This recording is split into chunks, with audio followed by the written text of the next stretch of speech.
राजस्थान में कांग्रेस के अंदर की कलह शांत होने का नाम नहीं ले रही। कांग्रेस के नेता और पूर्व डिप्टी सीएम सचिन पायलट फिर से अशोक गहलोत के खिलाफ बगावत पर उतर आए हैं। विधानसभा चुनावों से पहले सचिन पायलट और अशोक गहलोत में नए दौर की जंग देखने को मिल रही है। हाल ही में गहलोत सरकार के खिलाफ धरने के बाद अब सचिन पायलट ने शक्ति प्रदर्शन किया है। जयपुर में बड़ी जनसभा का आयोजन कर पायलट ने गहलोत को अपनी ताकत दिखाई है। जयपुर में जनसभा को संबोधित करते हुए कांग्रेस नेता सचिन पायलट ने कहा कि कुछ ऐसे लोग होते हैं जो अपने अतीत को भूल जाते हैं। जब ऐसे लोग समाज में, प्रदेश में बड़े बन जाते हैं तो अक्सर पीछे मुड़कर नहीं देखा करते, वो पुराना सब कुछ भूल जाते हैं।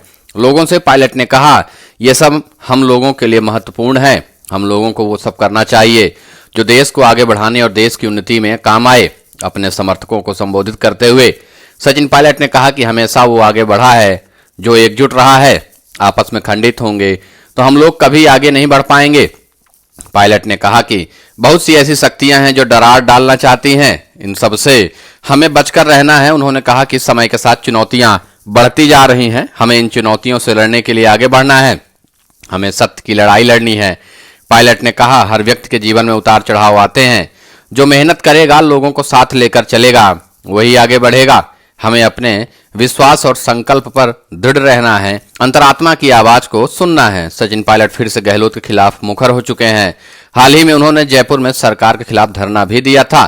कांग्रेस नेता पायलट ने कथित भ्रष्टाचार का मुद्दा उठाने के साथ अशोक गहलोत की निष्क्रियता पर सवाल उठाए हैं।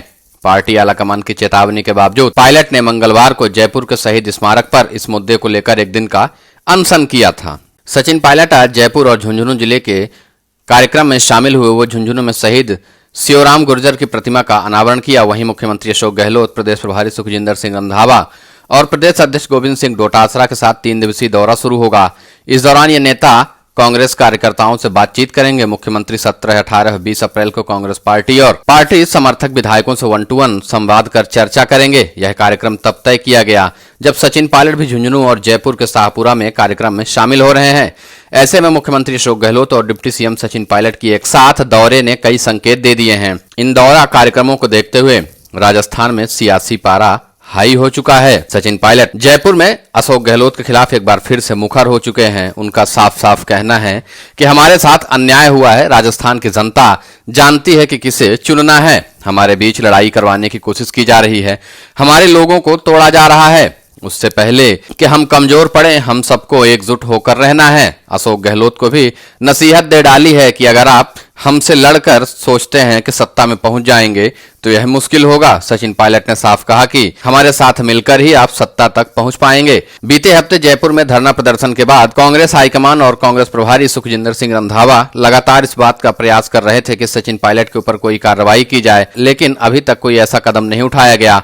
वहीं सचिन पायलट के मामले पर आलाकमान ने भी चुप्पी साध ली है। सचिन पायलट के ऊपर कोई एक्शन लेने से आलाकमान लगातार बचने का प्रयास कर रहा है। उनको भी अच्छे से पता है कि अगर सचिन पायलट के ऊपर वर्तमान में कोई कार्रवाई की गई तो राजस्थान कांग्रेस में फूट इतनी ज्यादा बढ़ जाएगी कि चुनाव जीतना तो दूर, अपने विधायकों को बचाना भी मुश्किल हो जाएगा। इसलिए एक तरह से कहा जा सकता है कि सचिन पायलट की बगावत के डर से जयपुर से दिल्ली तक कांग्रेस खामोशी में है, और इस खामोशी का मतलब यही है कि सचिन पायलट राजस्थान के चुनाव में एक बहुत बड़ी भूमिका में नजर आएंगे, अन्यथा सचिन पायलट अपना अलग रास्ता बना लेंगे।